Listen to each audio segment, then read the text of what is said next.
Should I wave?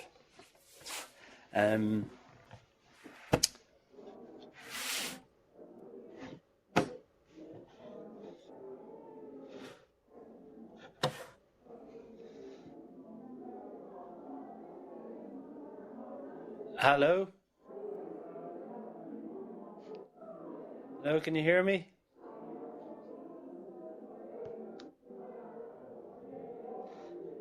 No, it looks like they're all pretty busy.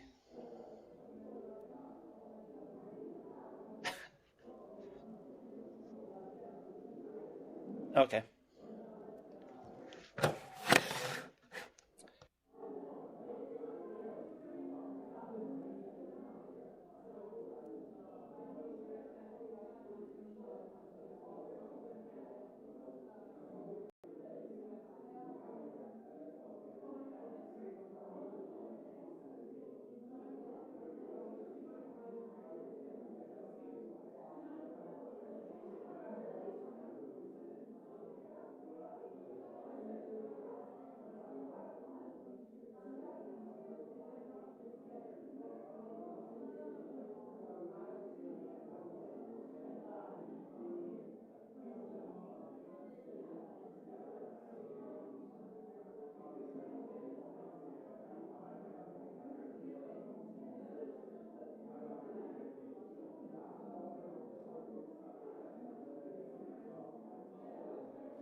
Hey, Neil, can you hear me?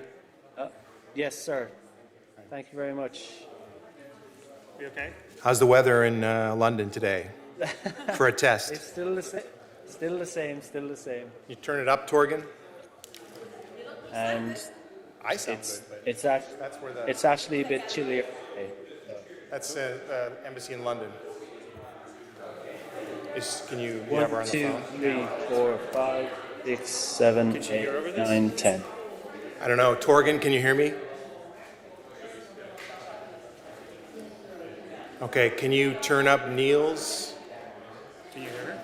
I can hear her. 1, 2, 3, 4, 5, 6, 7, 8, 9, 10, 11, 12, 13, 14, 15, 16, 17, 18, 19, 20. Okay. It's maybe a little higher if you could. Of course, there's a lot of people talking at the moment. 3, 4, 5, 6, 7. Okay, I think 8, that's probably 9, pretty good when everyone's silent. Okay. So we'll leave this open. Is that right? Okay. And you can go to a blank screen, right? I didn't hear her. Scott Associates is the booklet have included my article in in Washington Post, Wall Street Journal, and also my works on the international community networking and the timeline, and also have the contact of the youngest legislator in Hong Kong, and also the team of my political party. So I mean, having a booklet is better. You know, I got to meet Nathan. I remember. No, I've never met him. Oh, remember? Oh, really? No, never. So when will you visit Hong Kong? I don't know, maybe sometime. So sexy. Okay. Oh, look at Yeah, you. so if you visit Hong Kong, you'll just meet with Nathan. Yeah, okay, of course, absolutely. No, I want to meet with you, but Okay, I've never met him. So we can meet together. Yeah. And also there's the article, just new I update. read it this morning. Oh, thank you. Yeah, no, I saw it this morning, and I'm just working on this right here because more patent is going to come across here. So I wanna Thank make you sure. for your help. It's sitting right there. But maybe you move it after the Yeah. Just one bench, or from the door here. Yeah. and then you can move it over after. That's what I do. No, it's not a door. Like switch. Yes. Am I trying to set this up? Okay, so.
All right, good morning.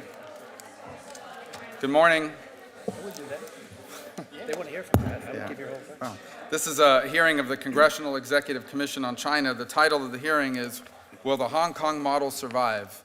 An assessment 20 years after the handover. We're going to have two panels testifying today. The first panel will feature the Right Honourable Lord Patten of Barnes, Christopher Patten, testifying via video link from London. Lord Patten, in addition to serving in the House of Lords, was the last British governor of Hong Kong and oversaw the transfer to China 20 years ago this July. The second panel will include Joshua Wong from the Umbrella Movement. It's his leader, the Secretary General of the new Hong Kong political party, Demasisto. Demasisto? Did I pronounce that? Great. Martin Lee, barrister, founding chairman of the Democratic Party of Hong Kong, former member of the drafting committee for the Basic Law, and former member of the Legislative Council of Hong Kong from 1985 through 2008. Lang Wing-Gay, founder, Causeway Bay Books, one of the 5 forcibly disappeared Hong Kong booksellers, and Ellen Bork, a writer whose work on democracy and human rights as a priority in American foreign policy has appeared in the Wall Street Journal, the Washington Post, and the Financial Times, among other publications. I would also note that translating for Mr. Lam is Ms. Mook Ying Ting, a journalist and veteran of the Hong Kong Journalists Association, the territory's leading defender of press freedom. As has already been noted, today's hearing is timely given the 20th anniversary, this July, of the British handover of Hong Kong. As we rewatch film footage and commentary of that historic day, we can't help but take note of the pageantry, the raising and lowering of flags, the solemn handshakes, the national anthems. Many observers describe the handover as signifying the sunset of a once great colonial power and the ascent of a rising China. But there was and remains far more at stake. On that day in 1997, Lord Patten, who we'll hear from momentarily, spoke of Hong Kong's unshakable destiny, a Hong Kong governed by and for the people of Hong Kong, and it is that destiny that animates today's gathering. However, in recent years, Beijing has consistently undermined the one country, two systems principle and has infringed on the democratic freedoms that the residents of Hong Kong are supposed to be guaranteed under the Sino-British Joint Declaration and an international treaty, which is an international treaty and Hong Kong's basic law. The rise of localist politicians and activists who call for greater political and legal self-determination for Hong Kong has drawn harsh reprisals from the Chinese and the Hong Kong governments. The Chinese government's November 2016 interpretation of Hong Kong's basic law effectively prohibited 2 recently elected Hong Kong legislators from taking office and was viewed as a blow to Hong Kong's judicial independence. The Hong Kong government is currently seeking the removal from office of 4 other pro-democratic legislators, all along the same lines.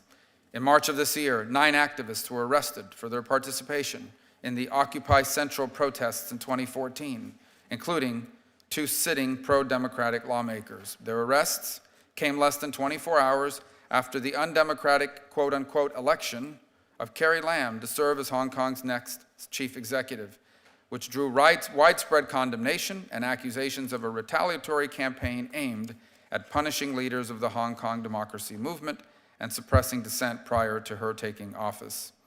In late 2015, 5 Hong Kong-based booksellers, including one of today's witnesses, were disappeared or abducted to mainland China. One of these booksellers, Wei Ming-hai, a Swedish citizen, abducted from Thailand, remains in custody in China, where he will mark his 53rd birthday this coming Friday. The disappearances and abductions of the booksellers and their coerced, quote-unquote, confessions, which were broadcast on Hong Kong television, that sent shockwaves through the city and are reflective of a larger troubling trend in the area of press freedom and freedom of expression. Today happens to be World Press Freedom Day, and it bears mentioning that the recently released Reporters Without Borders Index ranking, which ranks countries for their press freedom environment, had Hong Kong slipping 4 places in a single year. In February, Senators Cardin and Cotton joined me in introducing the bipartisan Hong Kong Human Rights and Democracy Act, which would renew the United States' historical commitment to Hong Kong at a time when its autonomy is increasingly under assault. The legislation also establishes punitive measures against government officials in Hong Kong or mainland China who are responsible for suppressing basic freedoms. Looking ahead, Congress will be closely watching how Hong Kong authorities and the mainland handle the 20th anniversary, as well as whether Ms. Lam moves to reintroduce Article 23, widely despised anti-subversion and anti-sedition legislation first proposed in 2002, which triggered massive protests in which 500,000 Hong Kongers took to the streets. And for all these reasons is why we look forward to today's hearing, because without question there are many layers and complexities to our relationship with China, as evidenced by the questions during yesterday's hearing for Governor Branstad to serve as U.S. Ambassador to China. Despite the multitude of challenges, Hong Kong's future, indeed its destiny, must not be sidelined. China's assault on democratic institutions and human rights is of central importance to the people of Hong Kong and to its status as a free market, economic powerhouse, and hub for international trade and investment. We cannot allow Hong Kong to go the way of Beijing's failed authoritarianism and one-party rule. At this time, I would turn to Congressman Smith, and I would note that the Congressman has another important bill up for markup. At some point, he'll have to leave early, but we, as always, are appreciative of his incredible leadership on this committee and on this cause. Thank you very much, Mr. Chairman, and I want to thank you for convening this extremely important and timely hearing. 2.5 years ago, tens of thousands of Hong Kong residents peacefully gathered in the streets, yellow umbrellas in hand, seeking electoral reform and greater democracy. Joshua Wong was at the forefront of that movement, along with Nathan Law and Alex Chow, and so many other young student leaders. The umbrella movement was not only composed of students, but included veterans of the democracy movement in Hong Kong, including the incomparable Martin Lee. It is good to see Joshua and Martin here today, bringing together the generations of advocates committed to Hong Kong's freedom and autonomy. Joshua Wong and all those associated with the umbrella movement have become important symbols of Hong Kong's vitality and its freedoms. They are now part of Hong Kong's unique brand, and any effort to detain, censor, or intimidate them endangers that brand. Over the past 2 years, Senator Rubio and I, along with other members of the China Commission, have introduced the Hong Kong Human Rights and Democracy Act, and we have worked in Congress to maintain the State Department's annual report on Hong Kong. We have issued strong statements of solidarity with and concern for the political prosecutions of Joshua and other umbrella movement leaders, the unprecedented interventions by the Chinese government in Hong Kong's courts and political affairs, and the abductions of Hong Kong booksellers and other citizens. We have also discussed the erosion of Hong Kong's autonomy and freedoms with both U.S. and Chinese officials. I especially want to commend Senator Rubio for his leadership on human rights issues and on Hong Kong. We have worked together closely, and I'm honored to work with him on this commission. Senator Rubio is a true champion of the globe's oppressed and persecuted. As long as I have the privilege of serving as chair of the China Commission, the House chair, I promise to continue shining a light on Hong Kong. Maintaining Hong Kong's autonomy is a critical U.S. interest. The U.S. also has a clear interest in Beijing abiding by its international agreements in Hong Kong and elsewhere. The democratic aspirations of the people of Hong Kong cannot be indefinitely suppressed. I and my colleagues promise to stand with Hong Kong and call attention to violations of basic human rights as they have occurred and sadly are still occurring. Through Beijing's increasingly rough oversight of Hong Kong, though it may not be as brutal as that pursued on the mainland, it is no less pernicious. The ultimate goal is eroding Hong Kong's guaranteed freedoms and the rule of law and intimidating those who try to defend them. This year will be the 20th anniversary of the handover of Hong Kong, and I think it's very important that Lord Christopher Patten will be testifying. He has provided insights to this commission before, always timely and always very, very incisive. Unfortunately, it seems the territory's autonomy now looks increasingly fragile. Again, all the more reason why we need to hear from him. We are coming up on another anniversary as well, the 25th anniversary of the Hong Kong Policy Act. At this juncture, we should be examining both the health of the one country, two systems model and examining the very assumptions that underlie U.S.-Hong Kong relations. What can be done differently? What new priorities should be set? The Hong Kong Policy Act of 1992 is based on the assumption that freedom, the rule of law, and autonomy promised to Hong Kong would be protected and respected. It was also based on the assumption that time was on the side of freedom, that trade and investment would eventually bring political liberalization and human rights to mainland China. As Chairman Rubio and I have been saying for some time, one can no longer base U.S. policy on the fantasy that China's future will be more democratic and more open. Mainland China has become more repressive under Xi Jinping, not less. Prosperity has turned a poor authoritarian country into a rich authoritarian country, with predictable results for China's rights defenders, ethnic and religious groups, labor and democracy advocates, foreign businesses, and Hong Kong's autonomy. Some will argue that the best course of action would be to retreat into a hard realism, recognizing China's interests in spheres of influence and protect U.S. interests. We could ignore what is happening in Hong Kong and shift responsibility, say, to the British or some undefined international body. I strongly disagree. We don't need a new realism to govern our China policy. Instead, we need a new idealism, a renewed commitment to democratic ideals, to human rights and the rule of law in ways that compete directly with the Chinese model in Asia and Africa and elsewhere. Chinese leaders need to know that the United States stands for freedom of expression, religion, internet freedom, the rule of law, universal suffrage, and an end to torture and other fundamental human rights. I want to thank you. I would ask unanimous consent to my full statement made a part of the record.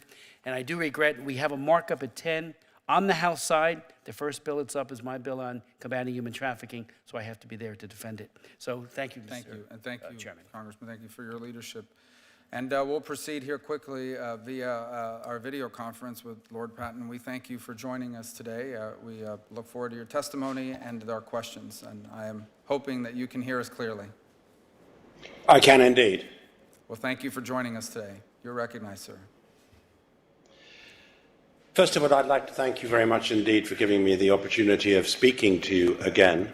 I spoke to you last in 2014, in November, and we spoke then principally about the extraordinarily moving demonstrations that were taking place in Hong Kong. Since then, as you've said, we've had two lots of elections which give a peculiarly Chinese meaning to the word election, and aren't quite the democratic events that you, Senator, and I are used to. I won't go through all that again. I explored those issues at some length in 2014 in relation to the Joint Declaration, the Basic Law, and the International Covenant on Civil and Political Rights. And all that is on the record. I can go back over it again if you'd like, but it's perfectly clear that Hong Kong has not been given what it was promised by the new sovereign power. Perhaps I can just, by way of introduction, make 4 or 5 points. The first is one I made before, namely that Beijing, the Chinese communists, consistently argue that what happens in Hong Kong is nobody else's affair and that others should avoid interfering. Well, that's not true on 2 levels, and indeed on a third. On the first level, Hong Kong's autonomy and way of life for 50 years are guaranteed under the Joint Declaration, which is an international treaty between Britain and China, in which first Britain undertook to the people of that it would deliver some things to the people of Hong Kong and report on that to China. And today the situation is reversed. China is supposed to keep its word to the people of Hong Kong, and Britain has every right to interfere in that and argue about whether that has actually happened.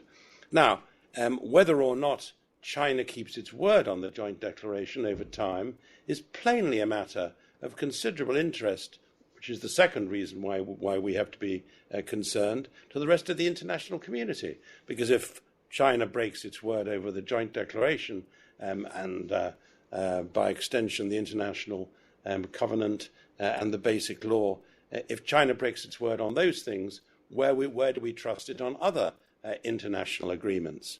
And the third point is a straightforward one about Hong Kong's development. Hong Kong is a hugely important international trading and economic hub. An example of that is that there are 1,200 American companies, or perhaps more now, based in Hong Kong. So it's in America's interest and the international community's interest that Hong Kong should be well governed and should have a reasonable balance between economic and political freedom. The other points I'd like to make very briefly are these, that most of the people I respect in Hong Kong have argued that there has plainly been an erosion of autonomy and of the rule of law over the last few years, direct attacks on autonomy with the abductions that you referred to, and most recently the abduction of a billionaire who was plainly a bag carrier for some of the wealthiest members of the Chinese leadership in Beijing. There's been pressure on the independence of the judiciary, which I suppose the most outrageous example of that was an intervention by the National People's Congress in a case which was already before the Hong Kong courts and was being properly dealt with. Thirdly, there are real worries about pressure on the institutional and academic autonomy of universities. I think the view on the part of the Chinese Communist Party is that the democracy movement came out of students and came out of universities, particularly law faculties, which has encouraged them, the Joint Liaison Office in Hong Kong and others, to interfere in university autonomy. And freedom of speech, as you said, continues to be a problem. We haven't had anything as outrageous as the appalling machete attack on a very brave journalist, Kevin Lau, in the early part of 2014, but there's still a sense of financial and physical intimidation of the press. The other points I just wanted to make very briefly are, first of all, we've seen, partly because any dialogue with the democracy movement and with young people and with not so young people in Hong Kong, any dialogue has been cut off. I think it's not unfair to say that Carrie Lam didn't give the impression when she was talking to the students of being very interested in what they had to say. And I think as a consequence of that, we've seen what I believe to be an unwise development of what's called politely localism, the attempt to argue the case for Hong Kong's not just autonomy within China, but for Hong Kong's independence. And I think a lot of people who are totally supportive, as I am, of greater progress towards democracy, of standing up for the rule of law, are very, very doubtful about the wisdom of arguing for Hong Kong to have independence as a sovereign state. I simply think that plays to the hardliners in Beijing, and I don't think it's been terribly wise. The last points I want to make are these. There's a lot of talk, not least on the part of the political scientists, distinguished geopolitical experts like Graham Allison in the United States, about what they call the Thucydides trap, about the almost inevitable way in which, or they say the inevitable way in which great powers are pushed into dealing aggressively with powers that are on the rise. And that obviously is a backdrop in some respects to the way we handle China in the next few years. But the way we handle China in the next few years will largely depend on the way that China handles us and the way that China handles its responsibilities. I think that Hong Kong, to that extent, exemplifies some of the biggest issues that we'll face in the century ahead. How China takes its part in the international community, how we balance economic and political freedom, how China copes with its regional relationships. Now, if China can't even handle the reasonable democratic aspirations, as it promised to do, of people in Hong Kong, it doesn't give one a huge amount of confidence in its ability to handle wider issues. We're told that President Xi Jinping may well be going to Hong Kong at the beginning of July to swear in Carrie Lam and to celebrate the 20th anniversary of the handover of Hong Kong to China. I hope that if that's true, he takes the opportunity to reassure people in Hong Kong that China still stands foursquare behind what it promised back in 1984 and 85 and later, and that he, like Deng Xiaoping, believes that people in Hong Kong are perfectly capable of running their own affairs. It was a very important remark that Deng Xiaoping made back in 1984 to set the minds and hearts of people in Hong Kong at rest. Well, I have to say, though I think that there is much good that is still happening in Hong Kong, people's minds and hearts aren't exactly at rest at the moment. We thank you for your testimony, and I know you're pressed on time, and we have a substantial time difference. So I'll be brief unless any of the other members of the commission appear during your time on our video screen. And I think you've touched on this already, but how would you assess the British and Chinese governments with regard to fulfilling their respective obligations under the joint declaration? Is this, as you look 20 years into the future, is this what you thought it would look like? Is this what you had envisioned from both sides 20 years ago? Or if someone had told you this is the way it was going to look like 20 years later, how would you have felt 20 years ago? I would have been pleased that the worst that some people anticipated didn't happen.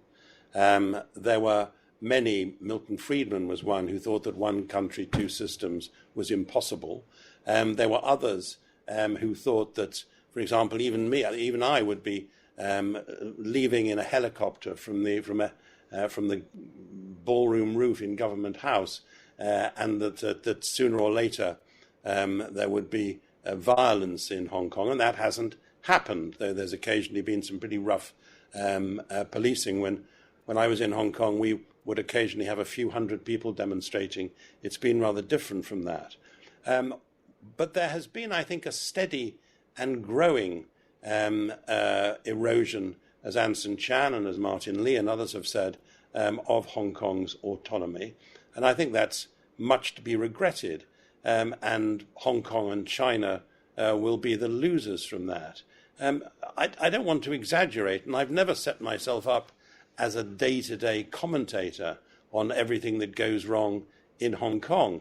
The Taiwanese, of course, not least because one country, two systems was designed for them as well, keep a very beady eye on things and have suggested that there have been 169 breaches of the joint declaration. Well, I wouldn't say that myself. What I would say is that the British government have not always been, and let me choose my words very carefully, have not always been very robust in drawing attention to breaches, whether large or small, of the undertakings, both the letter and the spirit, made by China, and I rather regret that.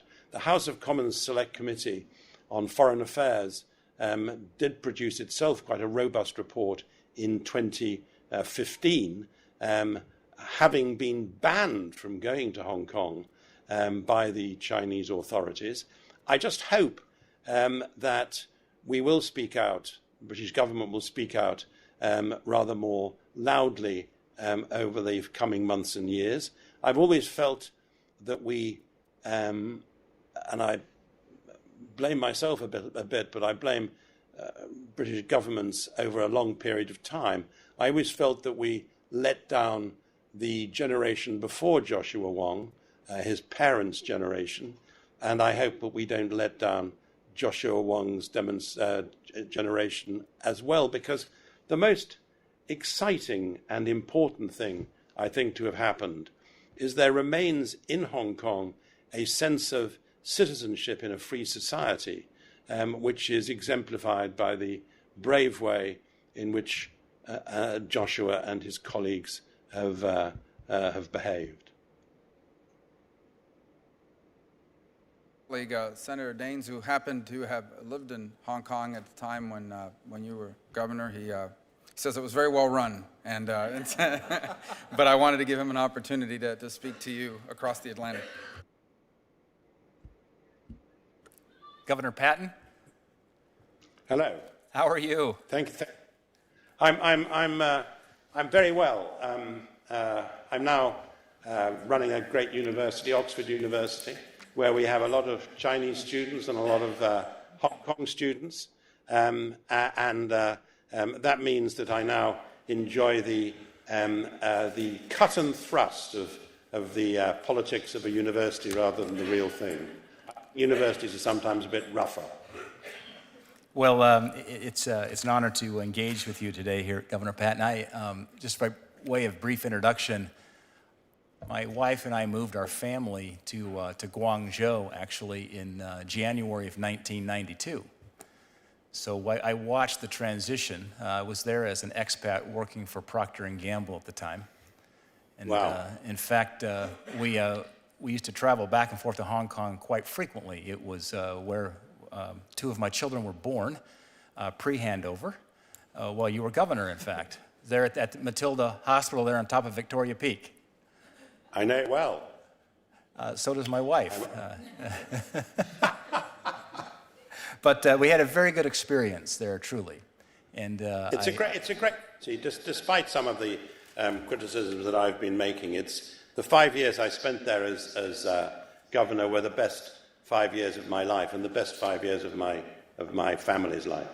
Well, I will say I thought you managed a transition with great honor and dignity. At a time, there were a lot of people wondering what was going to happen after July 1 of 1997. I was there in Hong Kong on June 30th of 97 and watched the Union Jack come down for the last time. It was a quite kind of a dreary day, like a London day, perhaps, when that occurred. But I remember Certainly it like today. It's raining today. Not that it's always dreary in London, but you know what I mean. I just returned from Hong Kong. In fact, I led a congressional delegation visit to China. We were in Beijing, we were in Hong Kong, and we were also in Tokyo. And so we had a chance to interact with LegCo there. We had a chance to have a good conversation with CEO-designate Carrie Lam. And I think it was a constructive conversation. The change that I have seen, certainly since we moved there in '92, we returned back to the States shortly after the handover, has been nothing less than profound as I look at Hong Kong as well as the rest of China. When we moved over there, the Chinese GDP was $500 billion. Today, it's somewhere north of $11 trillion. I believe Hong Kong's percentage of the overall China GDP in '97 was around 18%, I believe. Yeah. And does that sound about right? And I believe today it's around 17, 18, yeah. 17 to 18%. And I think today it's around 3%, I believe, and a function really of just a bigger denominator now, as we've seen the incredible transformation of the economy in China.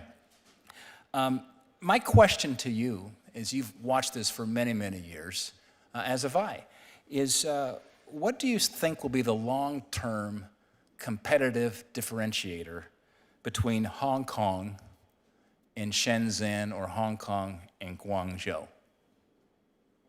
The rule of law, above all, which is at the heart of the sense of citizenship, which I think is the standout quality in Hong Kong, which differentiates it from Shanghai or Shenzhen or Guangzhou or the mainland cities. And I think it's an extraordinarily precious sense of Hong Kong Chinese identity, not just Chinese identity. What I've often been struck by is the extent to which Chinese officials parrot Deng Xiaoping's expression, one country, two systems, but never actually think through what it means. Marxists, if such they are, though I think Leninist is a better description, should understand the relationship between economics and politics. And the system in Hong Kong is one in which people have an inherent understanding of the balance between economic and political freedom. So I don't believe that is going to be stamped out. When young men and women like Joshua Wong still feel it as intensely as they do, I certainly don't think it's going to be stamped out, and it will remain a principal reason for Hong Kong's ability to perform successfully so well. Of course, it's helped by the fact that it's part of the Pearl River Delta economy. Of course, it's helped by the fact that it has both helped to trigger and enjoyed some of the benefits of the extraordinary period of growth in China. But nobody should underestimate what Hong Kong contributed to that. And I think it's of some relevance that so many Chinese businesses will still come to Hong Kong to arbitrate disputes between them because they can trust the system in Hong Kong but can't trust it in mainland China. So I think Hong Kong will continue to have an advantage. And I would add to that, for a community of its size, and this is something which Hong Kong should be very proud of, for a community of its size, say 7 million, it's extraordinary that it has 2, maybe 3 of the 50 best universities in the world. It has more universities in the top 50 than Germany or France. That's an outstanding achievement. And we all know that while there are other reasons for the academy, that it's part of a free society, it also has economic spin-offs which we shouldn't underestimate. Thank you. And I want to make sure I promote you to your proper title as Lord Patton. Only my wife calls me that. Well, it was just I still remember you so well as governor. But you recently stated, Lord Patton, that the actions of some Hong Kong democracy activists have actually diluted support for democracy. Could you elaborate on that, and what advice would you offer these activists? The advice I would offer them, and I do it with a considerable sense of humility, because they're on the spot, they're taking the risks, they're being much braver than I have ever had to be. Let's be clear about that. And the demonstrations in 2014 were an astonishing example to the rest of the world, to all the world, except mainland China, where the news was blacked out. They were an extraordinary example of how direct action in promoting democracy can be conducted in a way which is, by and large, non-violent, particularly unless local triad gangs were let loose on the demonstrators. They behaved on the whole, with exemplary peaceful intention. My worry is that the argument for democracy becomes confused if you start arguing for something which simply isn't going to happen. I can't think of a large country, of any country, which would support Hong Kong becoming an independent sovereign state. It's just not going to happen. And what does happen is that people in China are only fed stories about Hong Kong wanting to be independent of the rest of China. They don't know about the struggle for democracy. Within Hong Kong itself, I can understand why people feel so frustrated by the lack of democratic progress that they think they've got to go for something bigger. But I think it really does risk reducing support for what is a very powerful cause in democracy. Now, when I was in Hong Kong last November, I made that point to a big meeting of students at Hong Kong University. and they were wonderfully polite. I don't think they agreed with me. Probably, I mean, Joshua will know what the figures were, but probably 600-700 people present. And I don't think there was a single question which was supportive of the position I was trying to argue. But I really did think that I had some skin in this game, and I think that people were likely to listen to me because they knew I was so strongly in favour of the principal objective, which is Hong Kong people running Hong Kong. Lord Patton, we had a good conversation with CEO-designate Carrie Lam when I was there a few weeks ago. There were four U.S. senators and 2 members of Congress that joined that discussion. One of Carrie Lam's most prominent opponents during the election process was former Financial Secretary John Tsang, who was widely popular among the Hong Kong residents. Given his popularity, what's your sense about what his future prospects would be in Hong Kong politics, and how likely do you think Carrie Lam might consider him to be a part of her government? Well, I think it's uncomfortable for me to make this point, but commendation from the former colonial oppressor may be the kiss of death for some Hong Kong officials. I know John Chang extremely well. He was my private secretary when I was governor. He then represented Hong Kong in London. He's an outstanding public servant, and I think that was recognized by the people in Hong Kong who gave him a lead over Carrie Lam of, I think, something like 30%. I mean, he had a huge lead in the opinion polls. But I guess he got the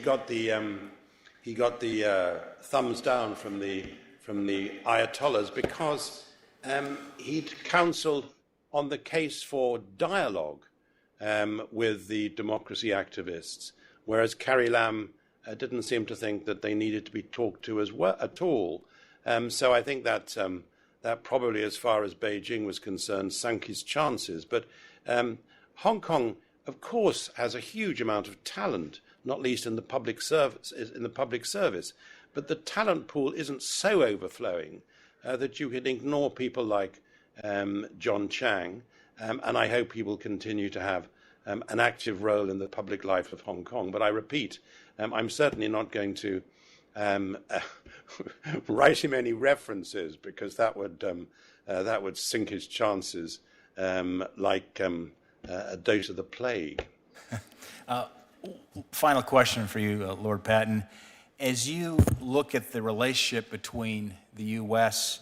and Hong Kong, what opportunities do you see for greater economic and perhaps political engagement between the United States and Hong Kong? Well, I want to make one point very strongly. When I was governor of Hong Kong, I had a huge amount of support from the State Department, from senators and congressmen, and, which was particularly gratifying, huge support from the American business community.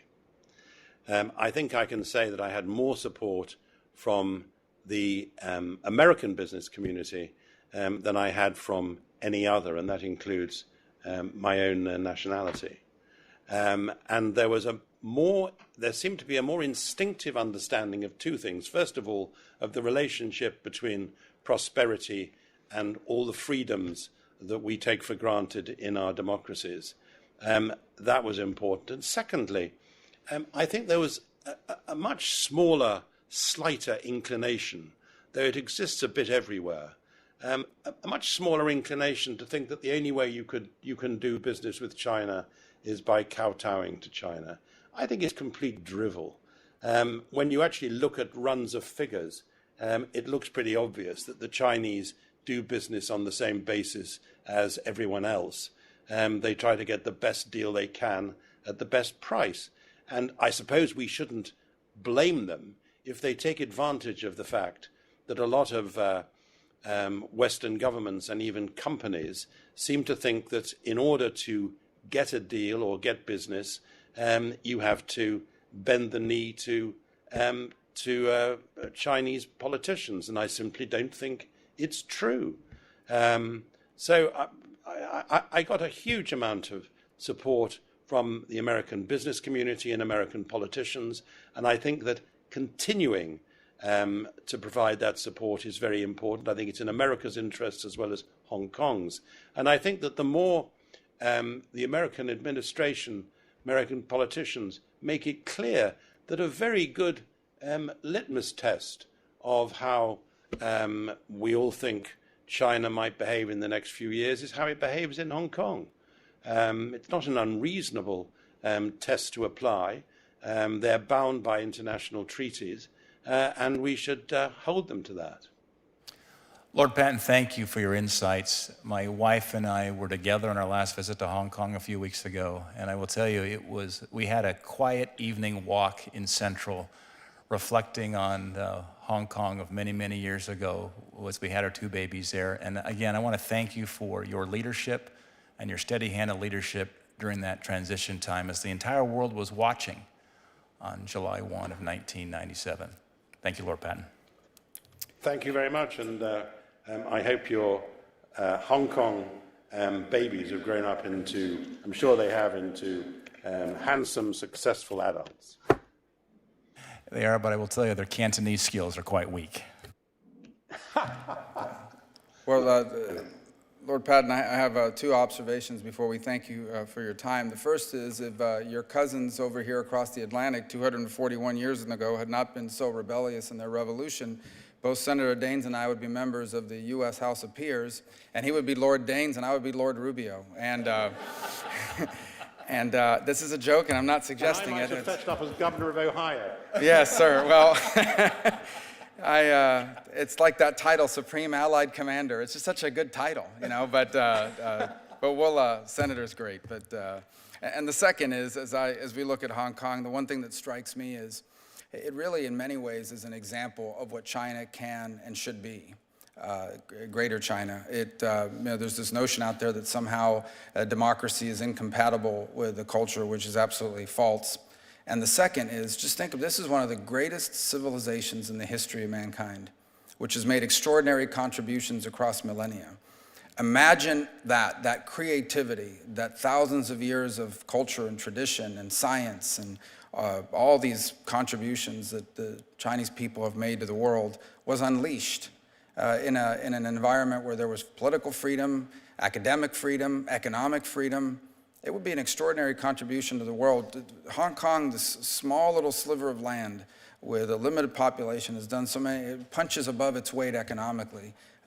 Imagine if that were true for over 1 billion people in the mainland and what that could mean. And so for us, as much as anything else, Hong Kong is and remains, and that's why it's so important to us, an example of the extraordinary contributions that I believe the people of China have an opportunity to make in the 21st century to add to the extraordinary tradition of what they've contributed to the world for thousands of years. I'm personally a huge admirer of the Chinese culture, of Chinese history, of Chinese civilization, and of the contributions they've made to all of mankind. And I'm excited about what they're going to be able to do if only over 1 billion of their people had the both political and economic freedom to truly fulfill their potential.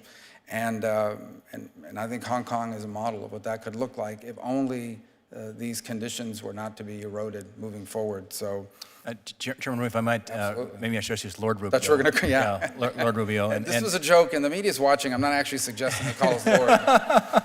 And the governor of Ohio here, who's now on the, yes, Marco, you brought up a good point. Lord Patton, you mentioned the rule of law as being one of the primary differentiators for the long-term competitiveness of Hong Kong to prosper and to grow. The other point that I saw, again, when I was in Hong Kong was freedom. And we've seen the freedom indexes that Heritage puts out, that Hong Kong is ranked number one. Of all the nations in the world, Hong Kong is ranked number one. And that was always such an example to me as a young manager for Procter & Gamble, moving from the United States to Asia, to see a a rock, a chunk of land there with no natural resources and tremendous prosperity and growth, and it was based on freedom, free markets, free trade, and should always be a good role model and a case study for us as we look to the future. Thank you. And I would agree just with everything you've said, and I agree with everything that Senator Rubio said before about Chinese civilization. I would just add one point, that it does seem to me that China faces a serious dilemma, and it should perhaps look to Hong Kong to find ways of dealing with it. On the one hand, there are those in China who say that unless the party gives up control over more of the economy, it won't grow so fast, and sooner or later the party will lose control over the state. And others who say that if the party does give up control over the economy, it will certainly lose control of the state. And I think China's dilemma is both those propositions are entirely true. And finding a way through those dilemmas, finding an answer to that paradox, well, you might start by getting Hong Kong right. Again, we appreciate very much the time you've taken with us and your willingness to use this video conference to do so. And let us know when you're back in Ohio. We're interested in. Lord Patton, thank you so much. We're really grateful to you. I meant no disrespect for the admirable governor of Ohio, who I saw debating during your interesting presidential election campaign. Yes, I went to a few of those debates myself, and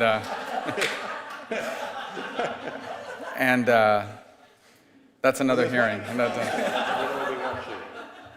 Well, thank you so much. We appreciate your time. Thank you. Thank you very much. Okay. Lord Daines, thank you for being here today. So we got to stop the Lord thing. We're going to get in trouble. All right. So we're going to move on, and we're going to make a special kind of accommodation here, if the witnesses are okay. You know, Joshua Wong needs to be on an airplane to Toronto, so we're going to, assuming we're still going to get through the hearing, but what I'd like to do is recognize him for his testimony. I would encourage it to be brief so we can get to questions, and then we can get you to the airport, because I can get you through this hearing. I can't help you through TSA. No one can, to be frank. So, but Joshua, we're grateful that you're here today, and we look forward to your testimony. And I know I have a number of questions. Some of my colleagues could not be here today. They do have some questions in writing, I believe, and we'll get those to you, and you'll answer them when you have some time. You're one of the busiest young people I've ever met in my life, and you must have a lot of frequent flyer miles on your airlines as well. But thank you, Joshua, for being here. Yeah. We're honored you're here. Well, can it be turned? Yeah, what the mic is to the echo sound is possible to do. Or that's just for effect, to make it more powerful. Okay. No, I'm kidding. I'm sure we have to. We'll figure that out. I can still use this. Testing. Yeah, I think. Try Martin's. Can you move Martin's over? Let's slide over. Can you slide Martin's? over? Hello. Yeah. Yeah, that one works well.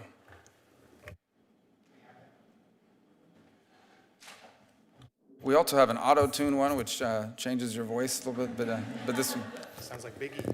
Exactly. Okay. There we go. Testing. Thank you for the invitation from CCC. This is the first time for me to attend the Congress hearing.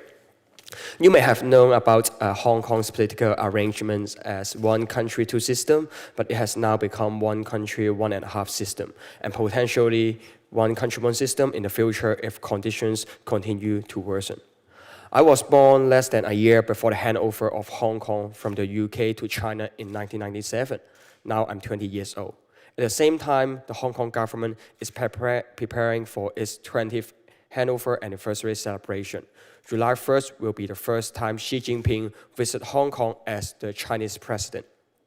To pave the way for that, we now face massive political prosecution, while the government intends to disqualify democratically elected lawmakers in the oppositional camp, including the core umbrella movement student leader, Nathan Law, who was elected last year as the youngest ever legislator at the age of 23.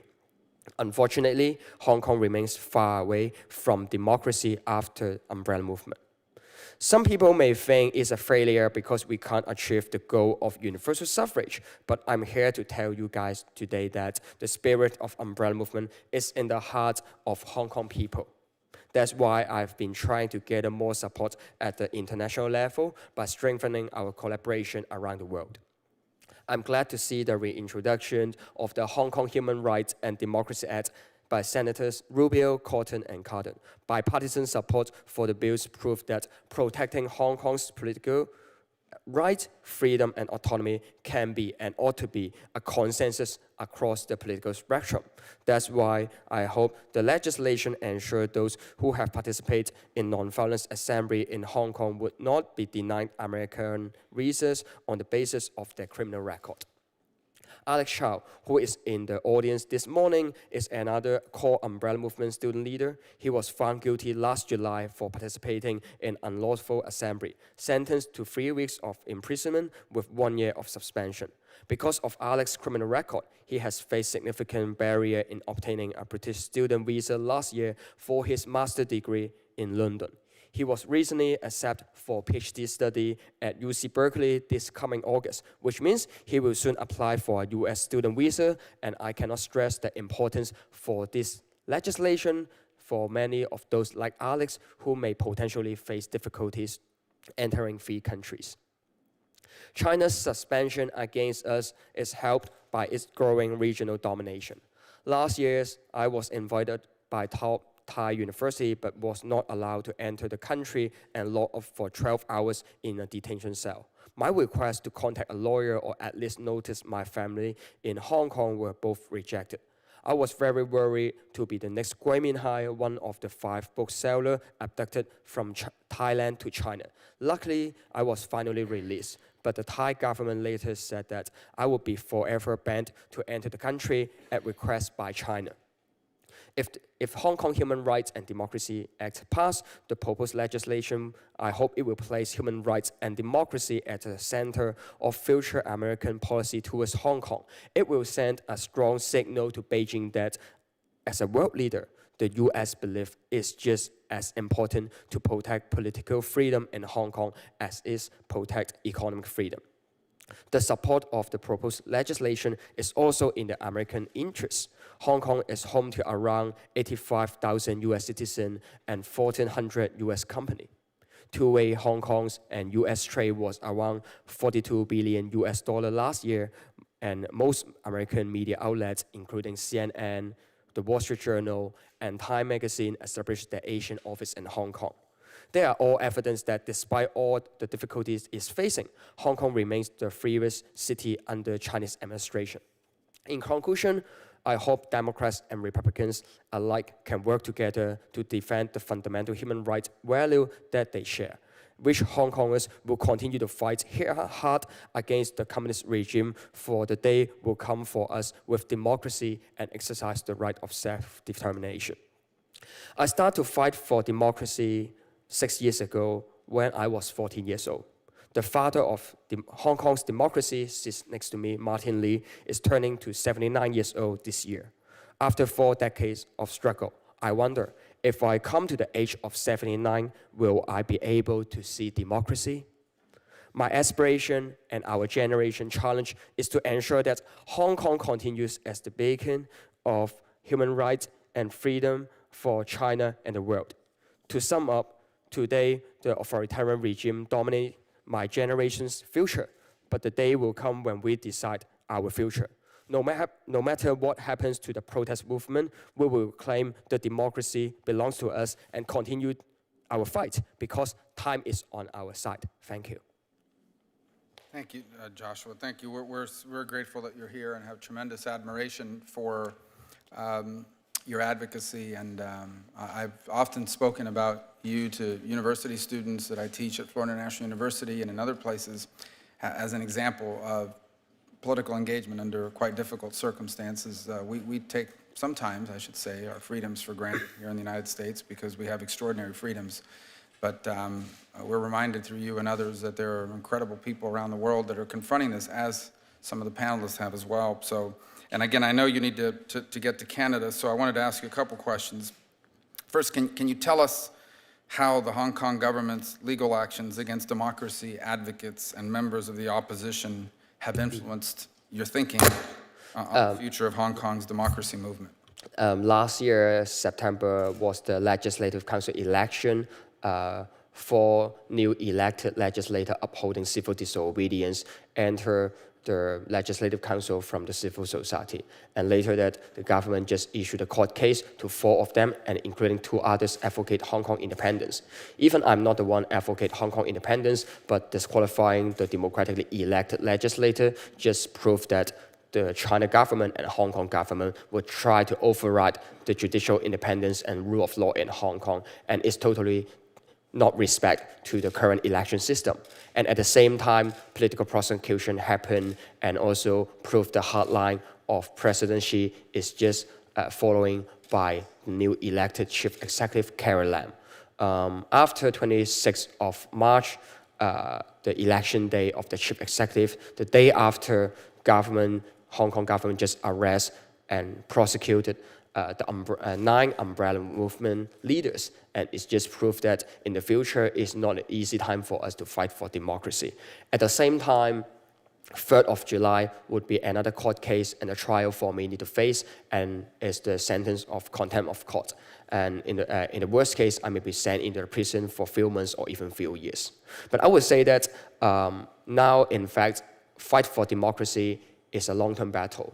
In the last battle 3 years ago in the umbrella movement, even we can't achieve a concrete political system reform, but at least we raise the new generation political awareness and keep the international community eyes in Hong Kong. That's why in this long-term battle, the new generation is ready for this fight until the day we get back democracy. Well, explain to me, in your view, what does self-determination for Hong Kong mean? Self-determination to Hong Kong means that the political system, political status, and the future constitutional arrangement of Hong Kong should be decided by Hong Kong people. According to the Sino-British Joint Declaration, it proved that Hong Kong can implement one country, 2 system from 1997 to 2047 under the 50 years unchanged policy framework. After 2047, I will be 51 years old. At that moment, I'm not sure whether Hong Kong will turn to be one country, 1.5 system, or result in the worst case, one country, one system. And what we hope is to let people to realize that it's time for Hong Kong people to rule Hong Kong, and it's time for Hong Kong people to determine their own future. Finally, what recommendations, and you touched on it a little bit when you talked about the hope that we could come together in a bipartisan way, but on some of these issues. Do you have any recommendations on things we can do, whether it's this commission, the Congress, the President Trump's administration, on what we can do here from the United States government side to promote continued protections in Hong Kong for democracy and human rights and the rule of law? What's the best thing we can be doing? I hope Hong Kong issue can get a higher priority in the political agenda of U.S. towards China policy. We know that South China Sea, Taiwan issue or others are always the main issue or the incident that we need to tackle or face. But the fact is, I believe supporting democracy in Hong Kong is just rely totally on the international treaty, Sino-British Joint Declaration. So what I hope is in the future, supporting democracy in Hong Kong should be a bipartisan consensus, and I believe it's also an achievable goal for the international civil society. In the future, apart from having op-ed, press release statement before the 1st of July to let people realize that while Xi Jinping hope to prove everything is under his control, we will still organize a large-scale demonstration in Hong Kong to let him and the China government know that we are still continue our fight to democracy. And at the same time, we just hoped people around the world, especially in the international community, no matter senator or congressman, apart from op-ed, press release, we hope it will have the possibility to figure out the chance of organizing a delegation to Hong Kong and also pushing forward the Hong Kong Human Rights and Democracy Act to let,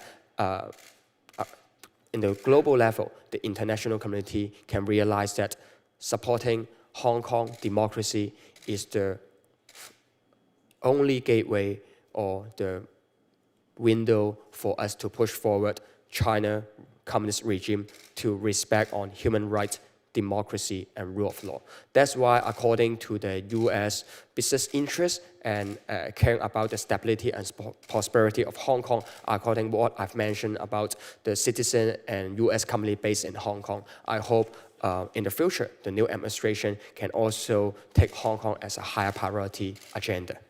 Well, and I just want you to know that both in our private meeting and yesterday at our hearing, we've discussed with the President's nominee to be ambassador to Beijing, Governor Branstad of Iowa, the importance of Hong Kong and of your cause. And my hope is that we can facilitate an opportunity for you and members of your political party to meet with him, if not here before he leaves, certainly once confirmed by the Senate. My final question for you, Mr. Wong, is I know that last week several legislative council members that had been targeted for removal, but several of the party members were arrested last week. Can you update us on their status? The disqualification of legislative court case will issue on May. So which means that a few weeks later, maybe 2 or 3 weeks later, we'll know the results, including the umbrella movement student leader Nathan Law, the youngest lawmaker in my hometown, whether they can still keep their seat in the Legislative Council. In the worst case, due to the current legal system in Hong Kong, if those legislators lose in the court case, they need to pay the legal fee of the government side with $3 million. So it will have the chance of face bankruptcy for Nathan Law and other legislators. That's why it's a time for us to face the prosecution and also the disqualification of legislators. Were several members of your political party arrested last week? Yeah, at the same time. Where are they now? On Friday, 2 days later, the political movement activists, including 2 party members from my political party, Demosisto, Ivan Lam and Derek Lam, they will face the trial in the court due to the participation of the assembly last November against the reinterpretation of basic law from the National People Congress. But of the ones that were, how many were arrested last week? 9. 9. Yeah. Of the 9 that were arrested, do any remain in custody?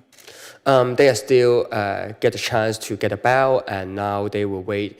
They're waiting to go to the court on Friday and to face the trial. But they're still in jail right now? Not yet, no. They're out? They're not in jail. Oh, they're not? They were released on? Yeah, they're released and get a court bail. And now they're awaiting trial? Yeah, waiting for the trial.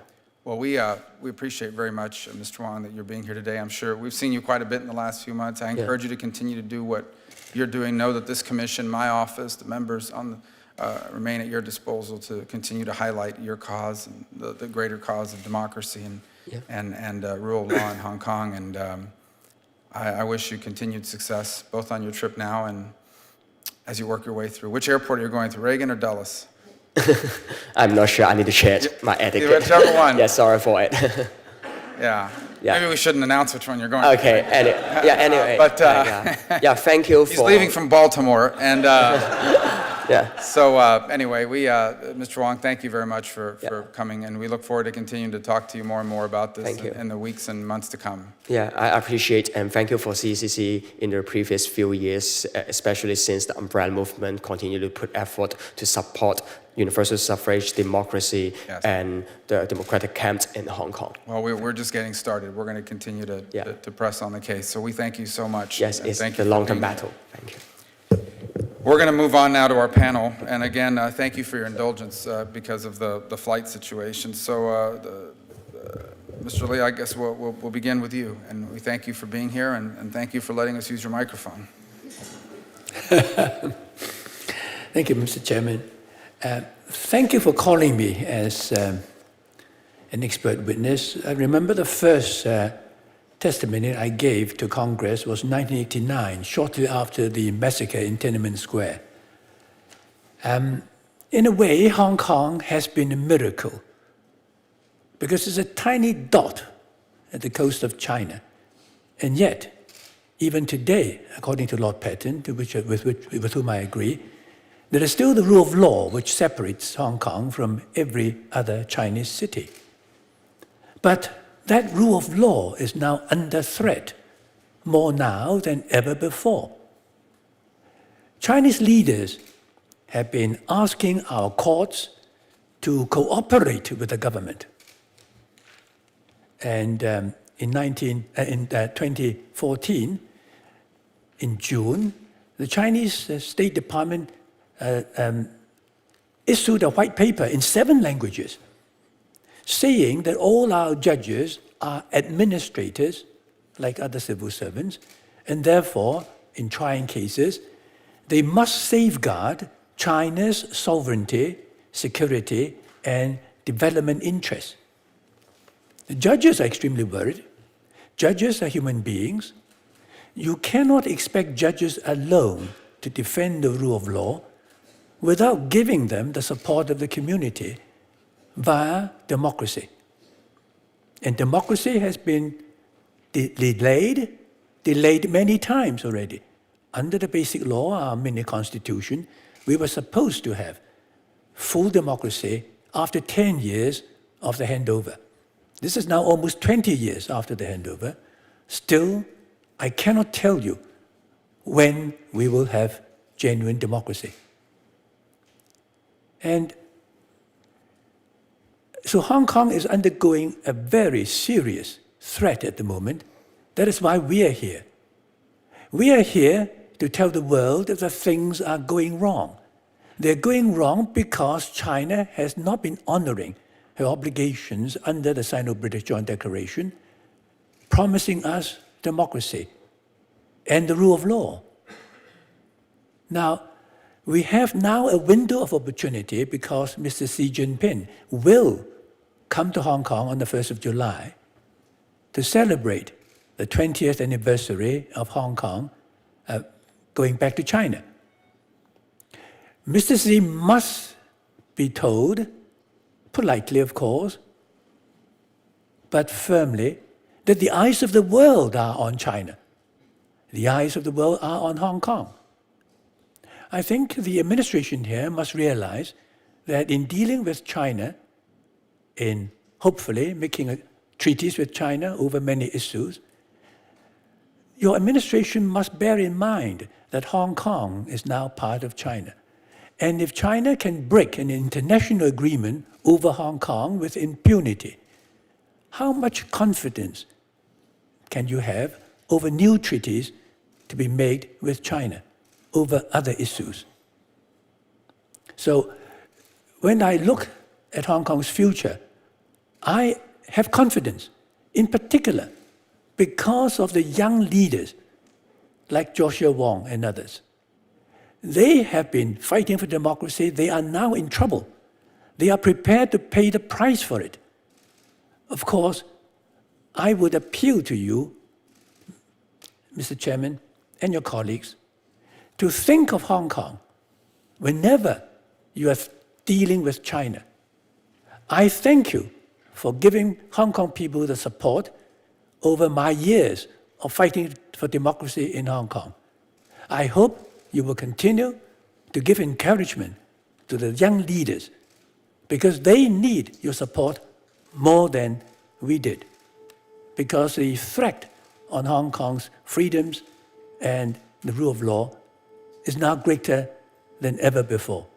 But I must take a little time to thank your staff members. In fact, I don't understand why you want me to be an expert. They are experts on China and on Hong Kong. And I thank the attention that, Mr. Chairman, that you and your colleagues have continued to give to Hong Kong. And may the Hong Kong miracle continue. Thank you. Thank you. We too are very proud of our staff and of the work that they do, and I appreciate your thanks. I don't require any thanks. I was raised in a community of people that lost their freedom, which makes me incredibly sensitive to people all over the world who are losing theirs. So, and with that, I turn to Mr. Lam for his testimony, and I thank you as well for being here. Your case is also, and your work is inspiring to all of us.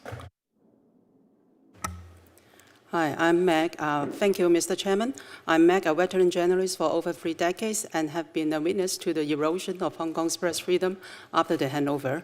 The abduction of Mr. Lam Wing Kee, which I'm going to translate for, is a case at point. The interference of Chinese government and its agents to press freedom in Hong Kong has changed from indirect to direct. Now it's time for us to listen to Lam Wing Kee in his own word. Lam. 2015年10月到12月，香港銅鑼灣書店5人失蹤案，經傳媒查證，懷疑被中國政府派人綁架。10月17日，桂民海股東於泰國芭提雅公寓被一名男子帶走。呂波股東於10月14日在深圳一家食肆午飯時被公安拘捕。張志平員工10月23日在東莞家中遭持槍警員押走。我本人作為員工，在10月24日經羅湖進入深圳，被海關拘留，翌日被秘密押上寧波。李波股東10月30日於柴灣貨倉停車場被9個人脅迫北上。Between October and December year 2015, the disappearance of 5 persons of Causeway Bay Books in Hong Kong was investigated and confirmed by the Hong Kong media. The 5 were suspected to have been arrested or abducted by the Chinese government. On 17 October, Gui Minhai, a shareholder, was taken away from an apartment in Pattaya, Thailand, by men. Lui Bo, another shareholder, was arrested by public security people in Shenzhen, China, while having lunch in a restaurant. Zhang Jiping, an employee, was taken away from his home in Dongguan, China, by armed policemen on 23rd October. I myself, an employee, was detained by customs when I entered Shenzhen via the Luohu border on 24 October, and secretly taken to Ningbo the next day. Li Bo, also a shareholder, was abducted on 30 December in a warehouse car park in Taiwan and forcibly taken across the border to the mainland of China by 9 persons. 銅鑼灣書店事件發生前，香港出版社神宗嘅負責人叫姚文田嘅老先生，由於預備出版一本批評習近平嘅書，喺2013年10月被誘騙到深圳拘捕。2015年5月被深圳中級人民法院以走私普通貨物罪判10年。Prior to the Causeway Bay Books instance, an elderly publisher named Yao Wen-Tian, publisher of Morning Bell Press in Hong Kong, was lured to Shenzhen and arrested in October year 2013 because he had been preparing to publish a book that was critical of Xi Jinping. In May year 2015, he was charged for the crime of smuggling general cargo and sentenced to imprisonment of 10 years by the Shenzhen Intermediate People's Court. 一間雜誌社身為面譜老闆黃建文和編輯柯宗教，先後在深圳家中被拘捕，2年後被判刑5年3個月及2年3個月。The owner, Wang Jianmin, and editor Guo Zhongxiao of another company that published the magazines New Way Monthly and Multiple Face, were consecutively arrested in their homes in Shenzhen. 2 years later, they were sentenced to imprisonment of 5 years 3 months and 2 years 3 months, respectively. 從呢一連串事件中，不但反映了中國政府對香港言論自由嘅粗暴干涉，而且係越來越肆無忌憚，四出拉人，目無法紀。The string of events demonstrate not only brutal intervention in the freedom of expression in Hong Kong by the Chinese government, but also how increasingly unscrupulous they are. They have arrested people at will with utter disregard for the law. 根據基本法第22條，中央人民政府所屬各部門、各省、自治區、直轄市均不得干預香港特別行政區根據本法自行管理嘅事務。 According to Article 22 of the Basic Law, no department of the Central People's Government and no province, autonomous region, or municipality directly under the central government may interfere in the affairs which the Hong Kong Special Administrative Region administers on its own in accordance with the Basic Law. 根據基本法第27條，香港居民享有言論、新聞、出版嘅自由。 According to Article 27 of the Basic Law, Hong Kong residents shall have freedom of speech, of the press, and of publication. 根據基本法第34條，香港居民享有文學藝術創作嘅自由。 According to Article 24 of the Basic Law, Hong Kong residents shall have the rights to engage in literary and artistic creation and other cultural activities. 從上述嘅事件，僅列出基本法呢3條規定，毫無疑問，中國政府完全違反了當中嘅法律條文，嚴重地破壞了允許港人高度自治嘅承諾。 From the events described, it can be seen that at least the above 3 articles of the Basic Law have been violated by the Chinese government. Undoubtedly, the Chinese government has violated legal provisions and seriously contravened its promise of allowing high degree of autonomy to Hong Kong people. If I may, for just 1 second, Mr. Chairman, if you will translate for me so he'll understand. Here's our predicament. We only have you until 11:30. Okay. The Senate, as democracy works, has called a vote. And if I leave, the commission has to stop.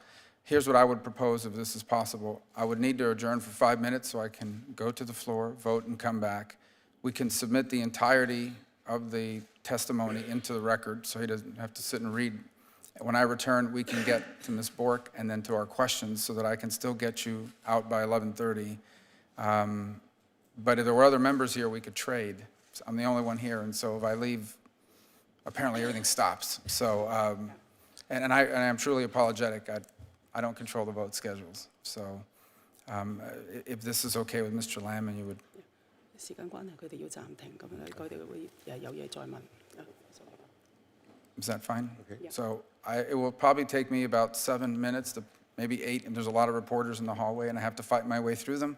And I'll be back here so we can continue, because I do want to get to Ms. Bork and I want to get to our questions. It's important that the answers get on the record, because we use this with our colleagues to advocate policy. So we're going to stand for a quick recess of no more than 10 minutes while I vote and return. 佢要去投票，所以咧佢要暫停10分鐘，翻嚟就會，但係都唔可以再，但係又唔可以再問，即係唔可以再讀，但係咧就可以一陣間佢會再講。佢係問問題還是點啊？佢唔問問題。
Yes, absolutely. Okay, thank you for your indulgence.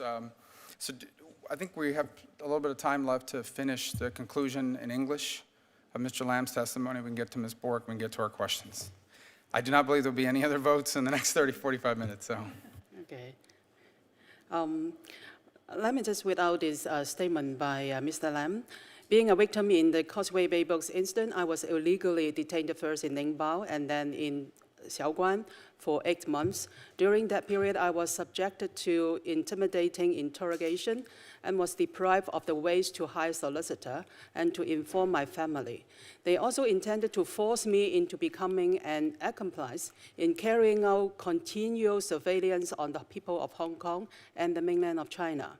I earnestly plead the U.S. government and members of the Congress to pay heed to the notion of universal values, safeguard justice in human rights, freedom and democracy, and exert pressure on the Chinese government to release Gui Minhai, publisher of Mighty Current Publishing, and Mr. Li Mingji, human rights advocate of Taiwan, who has been detained by the Chinese government recently. Mr. Gui Minhai is the only person of the Causeway Bay Books incident still detained. Like myself, he was also forced to confess on television. His daughter, Angela Gui, had testified in this same commission last year. It would be most helpful if this commission can urge President Trump to bring attention to the cases of Mr. Gui and Mr. Li when he visited China and met President Xi Jinping later this year. Disregard the fact that Mr. Gui is a Swedish citizen and Mr. Li Bo is a British citizen. China's Foreign Minister, Wang Yi, stated that they are first and foremost a Chinese. In effect, he is claiming that regardless of their citizenship, the Chinese government has the right to exert its control over all ethnic Chinese in the world. In respect of the Chinese government's increasingly severe intervention in Hong Kong's administration, I appeal to the U.S. Congressional-Executive Commission on China to implement stipulations in the U.S.-Hong Kong Policy Act of 1992 as soon as possible to compel the Chinese government to fulfill its assurance to Hong Kong people. Otherwise, Hong Kong would degenerate into a second-rate Chinese city way before year 2047. Now I would like to speak on behalf of Hong Kong Journalists Association to say it is a critical time for freedom of the press and publishing to survive. We will continue our fight in Hong Kong. I would like to urge the Commission to act now to back journalists, publishers, and freedom of information in Hong Kong. And thank you for your concern and support. Thank you so much. Ms. Bork, thank you for your patience. Oh, not at all. Thank you. Thank you for inviting me and giving me this opportunity to underscore what the people of Hong Kong are saying through elected representatives and the leaders of their democracy movement. The last time I think Congress took a really serious, in-depth look at policy and making law in Hong Kong was well over 25 years ago. A lot of things have changed since then. We've heard about the steady erosion of its autonomy and assaults on its civil liberties, interference in the courts. I think there's a really good discussion about whether there really was a meeting of the minds between Great Britain and China at the time. I don't think the Joint Declaration and its implementing legislation, which was passed by the National People's Congress, really does justice to the people of Hong Kong. In many ways, Hong Kong's freedom, it depends mostly on the support of the international community. And that support has been, I think, quite strong in many ways, but a little bit too deferential to some arrangements that really were written by China or agreed to by China with a way of keeping China's control through its control of the chief executive, giving it the right to reinterpret law, and not allowing full democracy, as we've seen several times over the last few years. The arrangements that were made and also the U.S. policy that came from that was aspirational.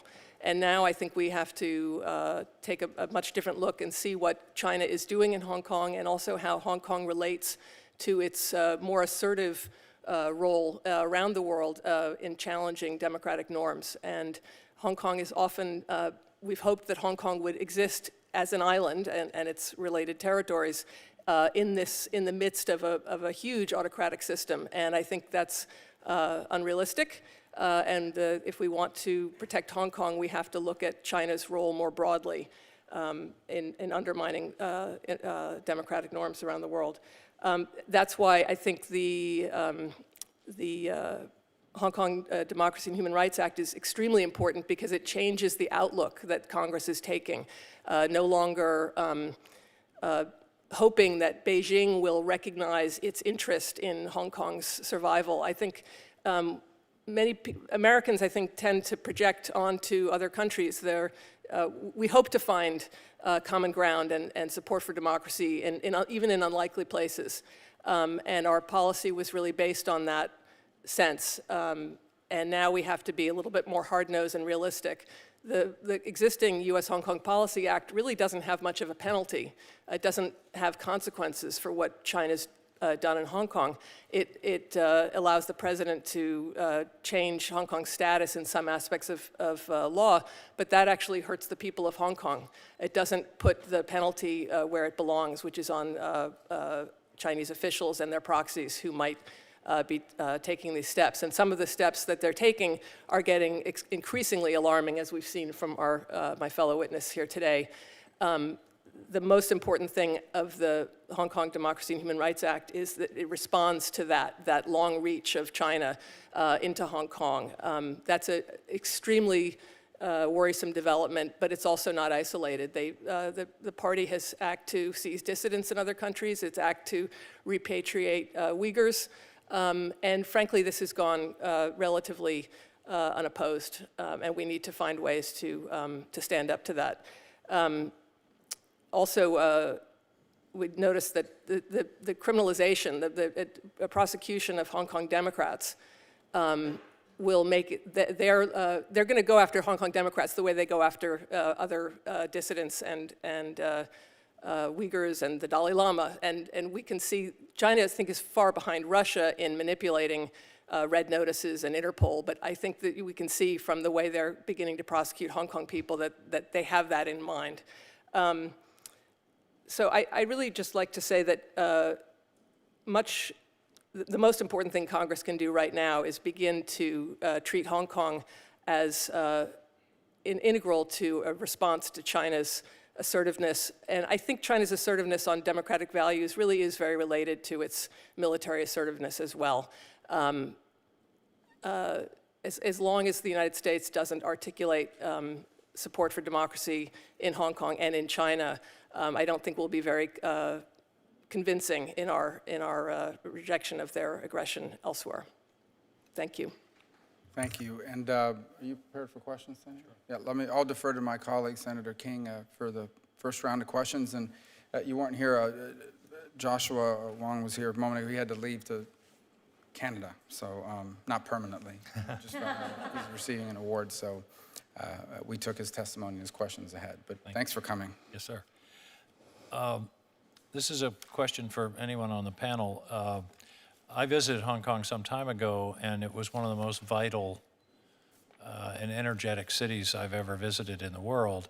My question is, today's hearing and the materials that have been submitted have documented, I think, the diminution of the democratic ideal in Hong Kong.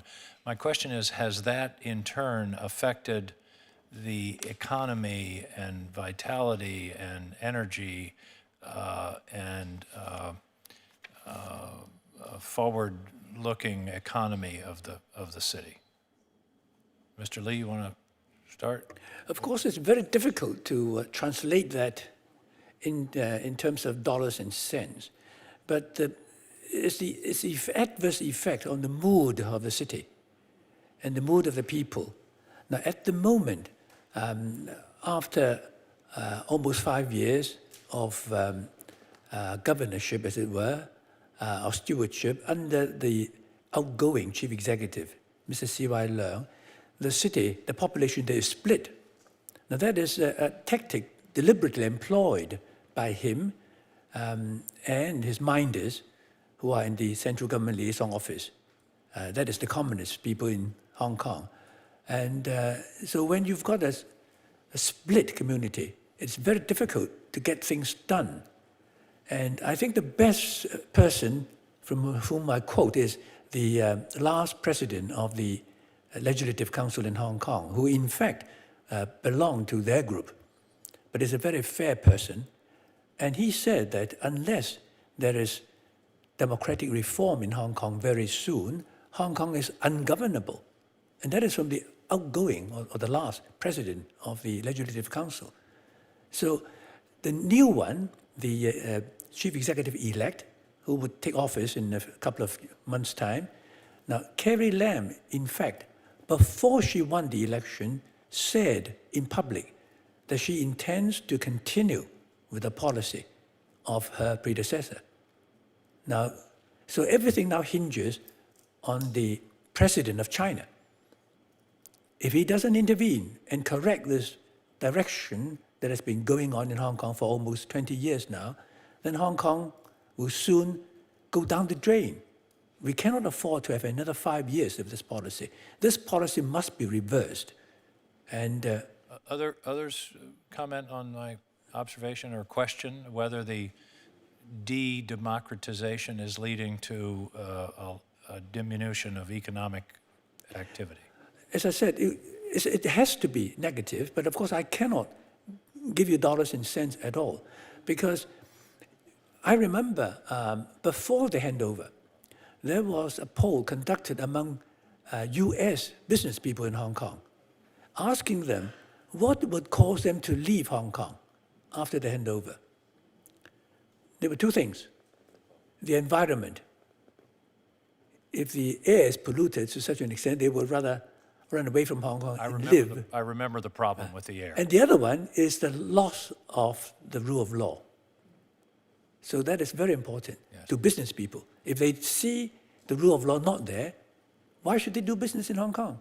But at the moment, the good news is our judges are still holding out. But how long can that last when they are subjected to such pressure from the central authorities? Ms. Bork, do you have any observations? Your mic, please. I don't have numbers, but I do think the question is what kind of economic activity and how, and as Martin says, whether the rule of law is affecting the way business is done. So I don't have any information on the volume of business. My sense from anecdotally is that people feel the climate not only in freedoms of society has changed, but that the business climate also has changed. But I'm honestly not the best person to I think it would be on helpful to this commission if either other witnesses or staff could perhaps present some data. Sure. In terms of GDP of the city, employment, population, and corruption. Corruption, the indicia of activity. What I'm trying to get at is, does the change in the governing system translate into a loss of economic opportunity for the residents? That's what I'm looking for. So perhaps someone could think about that, or our staff. I think that would be very helpful to look at the data and compare it with other areas, Shanghai, for example, other areas of China. I think, yes.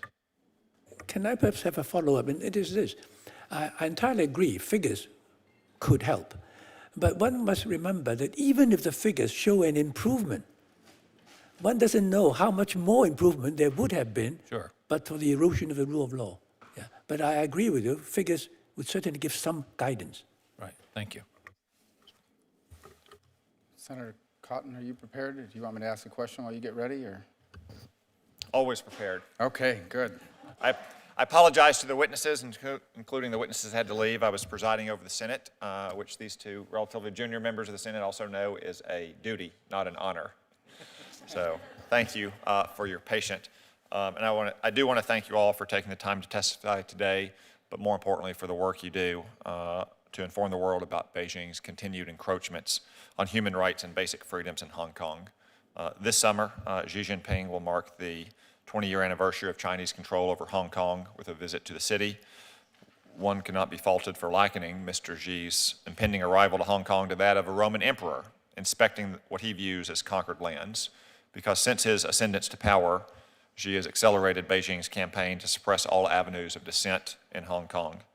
First, he's targeted members of Hong Kong civil society, to include the most vibrant members of civic life in the city, its publishers, journalists, and students, who now must fear being abducted in the middle of the night. When Chinese security forces aren't conducting cross-border snatch and grab missions, they instead rely on Hong Kong's government loyalists to round up opposition figures on false charges. Suppressing civil society, though, is not enough for Mr. Xi. The specter of Beijing's authoritarianism has now fallen on Hong Kong's legislative branch as well. Last year, China's National People's Congress barred pro-independence legislators from taking their seats in the city's legislative council. The incident only highlights Beijing's view that Hong Kong's independence is a convenient fiction, one that can be swept aside when it feels the need to rule by diktat. In July, Hong Kong's new chief executive, Ms. Carrie Lam, will take office. While I sincerely hope that Ms. Lam will act as an independent voice to stand for the basic freedom of all Hong Kongers, I certainly am not holding my breath. After all, Ms. Lam was Beijing's preferred candidate in this year's closed-door election by committee. How far we have come from the one country, two systems construct agreed to by Margaret Thatcher in 1984. How far we've come from the fiercely independent government that Lord Patton envisioned when he handed over control of Hong Kong on that rainy night 20 years ago in 1997. Slowly but surely, Beijing has revealed that it never intended to honor its promises in Hong Kong. In the mind of the Communist Party leaders, to accept a true Chinese democracy would endanger communist rule. I believe Beijing has this exactly backwards. Instead of viewing a flourishing and autonomous Hong Kong as a threat, it should see it as a shining example of what is possible in China and for the Chinese people. Instead of clinging to a system built on autocratic control and endemic corruption, centralized planning, Beijing should look to Hong Kong as a herald of reform. But unfortunately, Beijing hasn't followed that path. Instead, it increasingly resorts to gross human rights violations to quell dissent in Hong Kong. I believe the United States should not quietly accept this state of affairs. I'm pleased to have introduced with Senator Rubio and Senator Cardin the Hong Kong Human Rights and Democracy Act, which would require the President to identify and sanction persons responsible for suppressing basic freedoms of journalists, activists, and others in Hong Kong. Chinese communist cadres who order the kidnapping and torture of members of Hong Kong civil society should not be allowed to stash their immense wealth in New York high-rises and Malibu beach homes. Now, some may say these sanctions are harsh or inappropriate for an issue that China deems an internal matter. I don't see that as the case. Hong Kong's autonomy is not a domestic Chinese issue, after all, but a matter of Beijing honoring a long-standing international commitment. And if it will breach that commitment, which commitment will it not breach? Thank you all again for appearing before us today, and I want to turn to an impending question that many of us have on our mind: the accession of Carrie Lam to be the chief executive for Hong Kong. As you know, she served in Hong Kong's government's representative in a 2-hour televised debate with the umbrella movement leaders over Hong Kong's system of government. Given her history, I'd like to ask each of our witnesses, do you believe she is willing or able to engage constructively with Hong Kong's pro-democracy groups, act independently from Beijing, and support rights legally granted to all Hong Kongers? We can start from my left and move to my right. First of all, Senator, thank you for co-sponsoring this important bill. Now, right after her victory, Mrs. Carrie Lam actually said that she would engage the Democrats and talk about livelihood issues, but she also said on democracy issues that would have to wait. Now, but the trouble that we find ourselves in today in Hong Kong is because democracy, which was promised, has been delayed again and again. So she mustn't put democracy on the back burner and expect to work with the Democrats. So the Democratic camp, or legislators in the Democratic camp, are not going to talk with her simply on livelihood issues. Of course, that's important too. But she must start a dialogue with the Democratic camp on democracy, because without it, then the rule of law cannot be guaranteed. Thank you. Ms. Bork, if you'd like to start. I'm skeptical about how much a chief executive of Hong Kong can do, mainly because of the system that's set up where, in this case, she is chosen by a small committee of people of largely pro-Beijing sentiments. So I don't think it's sort of entirely up to her. And I don't think any of the chief executives have had great success in a way because they're limited by this. They have to represent a people who don't get to pick them, but they're really carrying out ultimately Beijing's wishes, certainly on political matters. So I'm not optimistic that she has any interest or latitude to advance democracy during her term at all.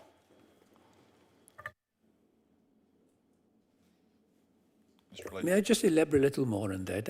I think Ms. Bork is entirely right.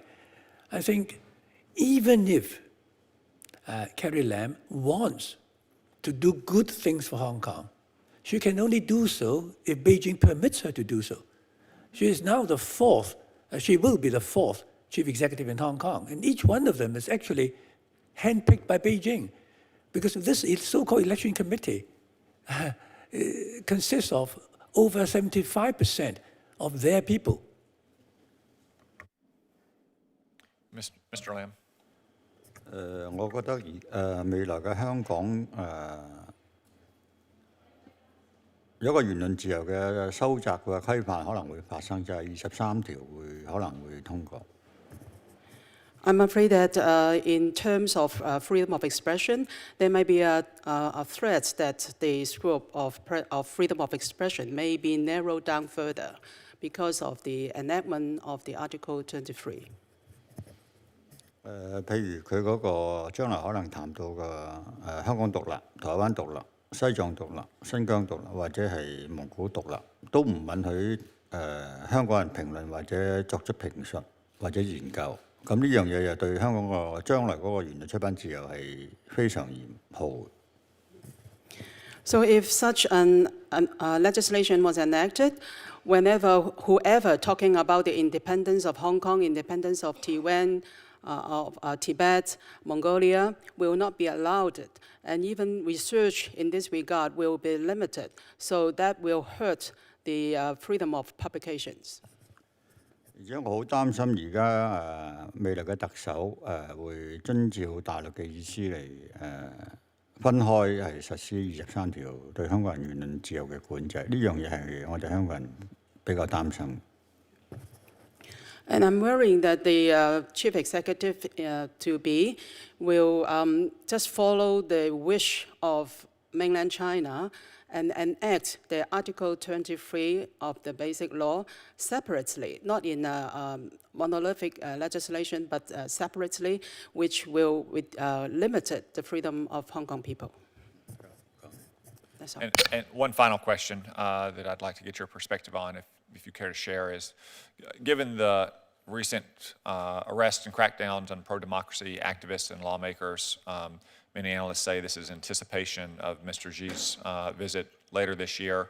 Do you agree? And if so, do you expect that to intensify in the coming weeks? The two ways of looking at it. One way is that Mr. Xi certainly would like his visit to be welcomed by the people of Hong Kong.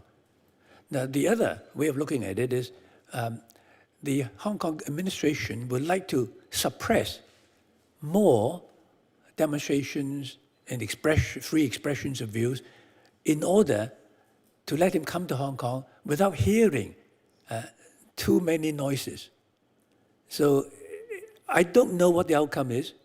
Now, if Mr. Xi knows what may happen in Hong Kong, I think the only good advice for him is to make sure that during the next 2 months or so, that democracy will be given the go-ahead, because that would certainly a message to the Hong Kong people that if democracy can start now, then confidence, mutual confidence can also develop, and Hong Kong, in the eyes of China, will become a totally different picture. Now, we are all prepared to work towards that direction. And the question is, how much does Mr. Xi want that to be?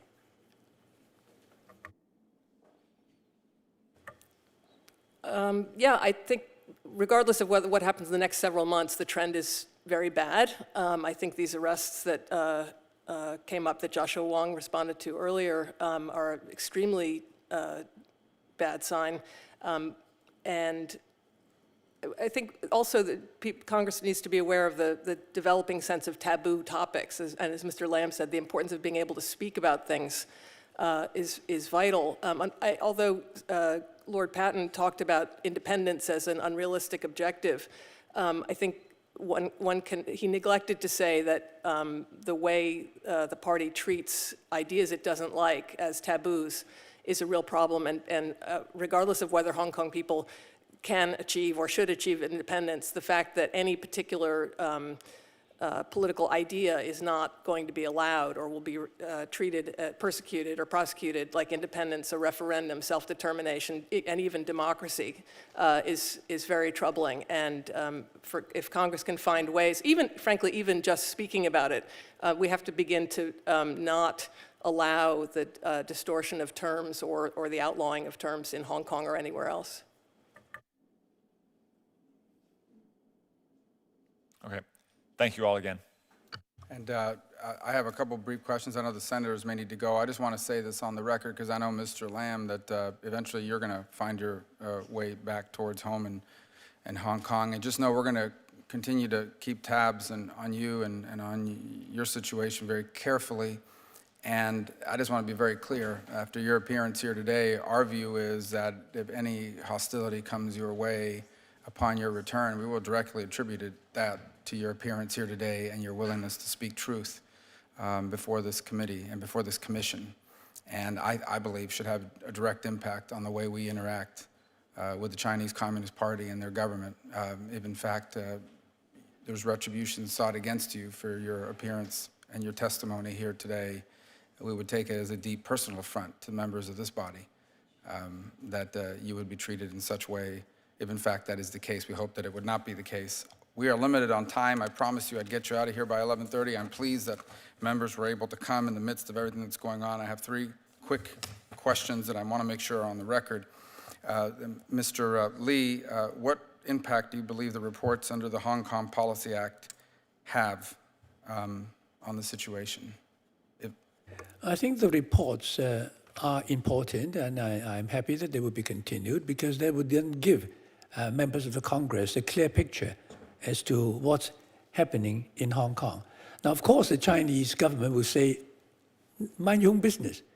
But don't be deterred by that, Mr. Chairman, because you must remember that when the Sino-British Joint Declaration was first announced on the 26th of September, 1984, the US government strongly supported it, even though it was none of your business, to use the same language again. It was a treaty between the British government and the Chinese government. But both governments actually worked very hard, lobbying for international support. So your government was lobbied hard and gave its support. So that gives your government every justification to say, well, you wanted our support, we still support one country, two systems, and if it is not working well because of your default, why should we not be allowed to comment on it and ask you to deliver what you already promised? Well, let me assure you, there's at least a dozen or so countries around the world that have told me to mind my own business just in the last month, and I don't. And I would also say that the human rights of our fellow brothers and sisters around the world is our business. It should be all of our business. And Ms. Bork, I've read extensively the things you've written over the years on a number of issues, including this. I would just ask, and I think you touched on it briefly, but do you have any specific policy recommendations for the Commission or the Congress with regards to the Hong Kong Policy Act, given the ongoing challenges to the autonomy and so forth? I mean, we're always looking for what can we do beyond holding these hearings, and I think it's very powerful, the forum of the U.S. Senate.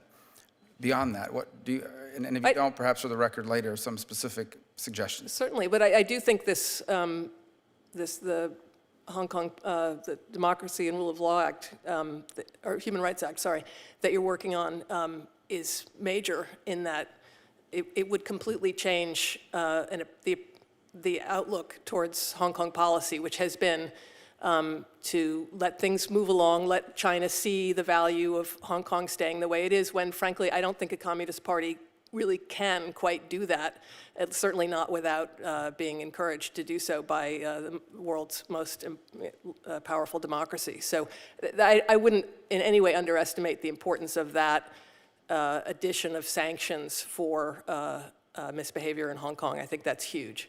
And I'll certainly be happy to think of some others. I think focusing on changes in Hong Kong's law enforcement culture is really important. What's going on that they can act this way? Are they eroding? Can you begin to focus more on the autonomy of specific institutions, the courts, the police, law enforcement, other institutions? I think that's really vital as well. And I would just say, and it's a very broad question, but I think to the point, you just heard Mr. Lee discuss where we were going to be told, mind your own business. Why is this our business? Why should, at the most basic level, why should the people who sent me here from the state of Florida support my involvement on this issue? Why does it matter to them? Why does it matter to the country? The United States has both an interest and an obligation to pursue, these are universal values. I mean, I think people often define them as though it's America foisting its own values. In fact, I think America, as the most powerful democracy, has the ability and the obligation to defend universal rights and freedoms for people who cannot. There's no doubt in my mind that it benefits the United States to function in a world with more democracies, more respect for freedoms, more respect for rule of law. And I have to, in all of my experience visiting and talking to dissidents, they welcome it. Democracy activists around the world always welcome it. They don't see it as an intrusion. So let's think about who's saying this is interference and who's not.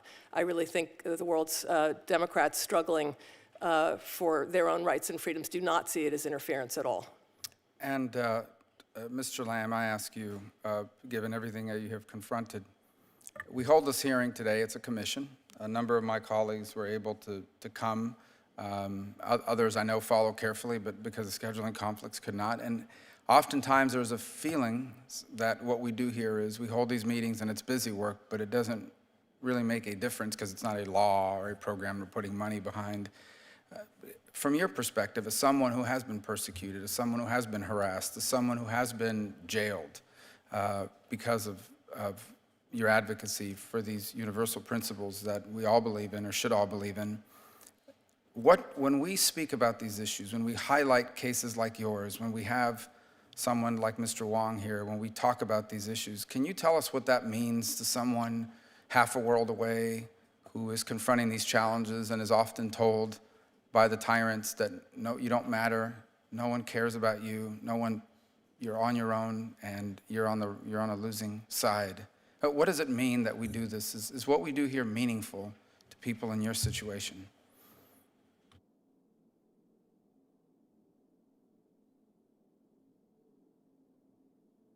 我舉個例子係當時我出嚟公開呢件事係因為受到6000幾個香港人上嚟聲援，我先至會出嚟公開整件事情。I was encouraged by more than 6,000 people go to the street to support me. So when I heard the news, I decided to come out and speak out my case. 證明係我哋見到不公不義嘅人係可以走出嚟揚聲，係表明個態度係反對嘅話，係影響到其他人係有效嘅。呢個亦都係憑平時嗰個累積個效果會更加明顯。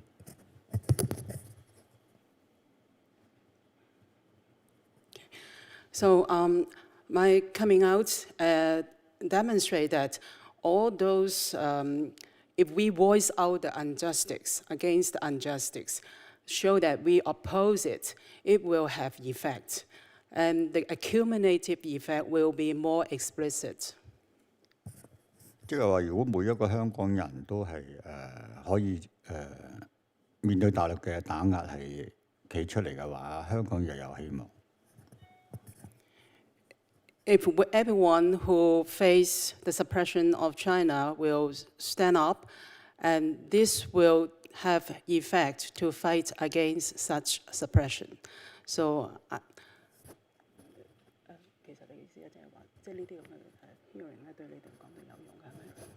so such kind of hearing will be definitely beneficial to the situation like me. Well, and I agree, and I thank you for being here, and all of you for being here, and I would close by telling you two examples of why this work can be rewarding. One of the cases we've discussed often in the Commission, in hearings, in meetings, has been the case of an American citizen, Sandy Fang Gillis, who was unjustly jailed in China under ridiculous accusations. And we continue to raise her case, that and of her family, and that led to a positive outcome. One case among thousands that we're facing. The other is the case in a different part of the world of Aya Hijazi, who was an employee at a non-governmental organization working on a number of very important issues on the ground in Egypt. She was jailed under ridiculous charges.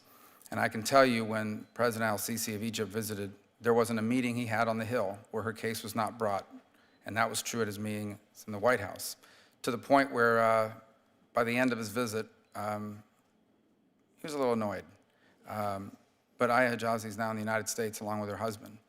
And one of the stories that they shared with us, that while still imprisoned, somehow someone was able to allow them to view videos of a speech that I was able to give on the Senate floor and others about their cause. And it certainly emboldened them, and it made them understand that they mattered.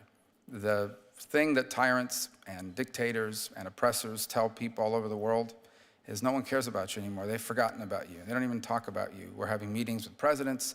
We're cutting deals. We're doing all kinds of things. You're not even, no one speaks about you. And I imagine it's designed to demoralize. As long as the people of Florida allow me to serve on here, there'll be at least one senator that will continue to talk about you and everyone like you in Hong Kong, in China, and all over the world. And frankly, I think there are more than just one. There are numerous among my colleagues. And our hope is to continue to highlight human rights as a key pillar of our national security and our foreign policy, because here's what I know. The more a country oppresses its own people, the likelier they are to create chaos and havoc and uncertainty everywhere else in the world. Meanwhile, for the most part, free people who choose their own leaders and have economic freedom don't have time for wars. They're interested in running a business, and if their leaders get too far, they vote them out of office because they want peace and prosperity. Everybody has a different idea of what democracy and freedom may look like, maybe a parliamentary system, some have a House of Lords, some have a Senate. But the bottom line is that the more role people have in choosing their leaders and the direction of their nations, the less likely those nations are to wage war against their neighbors and destabilize the world. And to retreat from that in this new century would not just be catastrophic, it would be tragic, and history will not be forgiving. And so your cause is a critical component of this broader strategy, and we will continue to raise it everywhere we can. And we are just grateful that we were able to have individuals like yourselves, and in particular you, Mr. Lamb, given the risks you run being here today. And I reiterate what I said at the outset, and I think I speak for every member of the Commission, and hopefully for every member of the Senate on which I serve, that we will keep tabs and watch very closely how you are treated upon your return. We're glad you're returning. Hong Kong needs you. And we'll watch very closely. And if, in fact, retribution is taken against you, we will attribute that to your presence here today, and it will impact everything that I do, and hopefully everything that the Senate does when it comes to our interaction with the Chinese Communist Party and their government. So I thank you all for being here. I appreciate your indulgence. I apologize for the interruption, but we are grateful to you, to all of you, for your time. With that, the meeting of this commission is adjourned. And Mr. Lam would like to thank you, Mr. Chairman and the Congress.